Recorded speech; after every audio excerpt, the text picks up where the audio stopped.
Bonjour, quel plaisir d'habiter un pays de cocagne et de pouvoir ainsi mitonner cette savoureuse recette de magret de canard aux pleurotes et butternut rôti, exclusivement réalisée à l'aide d'excellents produits locaux bien évidemment.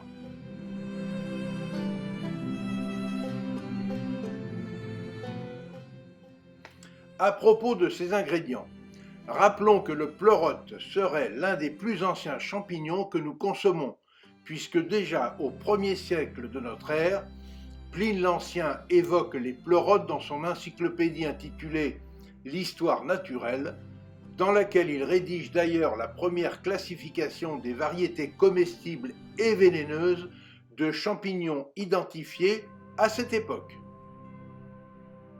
Quant au magret de canard, c'est le grand maître cuisinier, feu André Daguin, qui eut le premier l'idée en 1959 de le servir coupé en fines tranches après l'avoir cuit au grill ou à la poêle dans son célèbre restaurant de l'Hôtel de France situé à Auch dans le Gers.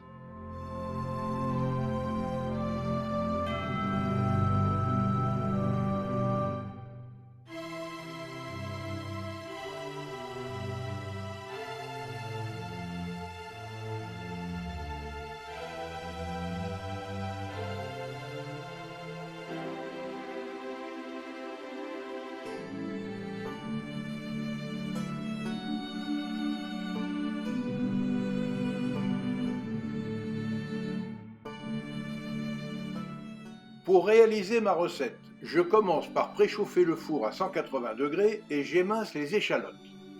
Je lave ensuite le butternut, puis tout en gardant la peau, je découpe des tranches d'1,5 cm d'épaisseur.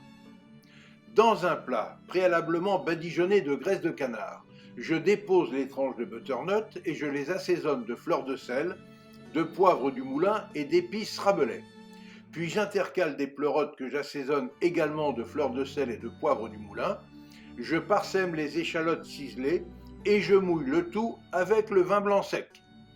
J'enfourne alors pendant 35 minutes jusqu'à ce que les tranches de butternut et les pleurotes soient bien dorées et je réserve au chaud.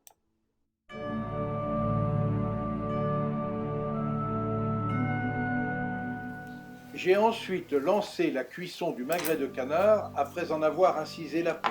Puis, dans une poêle froide, j'ai déposé le magret côté peau et j'ai laissé cette peau se caraméliser pendant 1 à 2 minutes.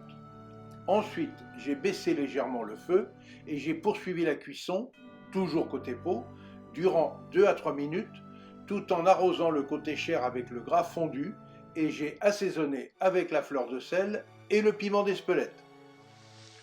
Ensuite, j'ai retourné le magret pour le cuire côté chair pendant 2 à 3 minutes maximum.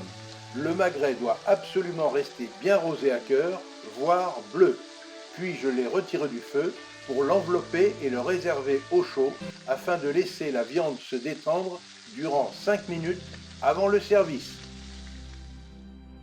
Il ne me reste plus qu'à passer au dressage sur des assiettes chaudes bien évidemment, en prenant soin de découper à l'emporte-pièce les tranches de butternut en forme de corolle.